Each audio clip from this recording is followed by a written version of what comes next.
কিন্তু সমস্যা বাদে তখন যখন জান্নাতের ফিচার আমরা দুনিয়ায় খুঁজি,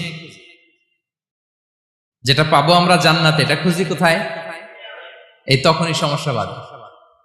and this is the main problem.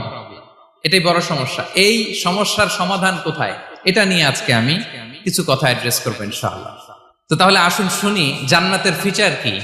জান্নাতের কমন একটা ফিচার হচ্ছে জান্নাতে there will be no sickness in paradise। জান্নাতে কোনো অসুস্থতা থাকবে না, চিরসুস্থ। সুবহানাল্লাহ পড়েন। চিরসুস্থ, চির সবল।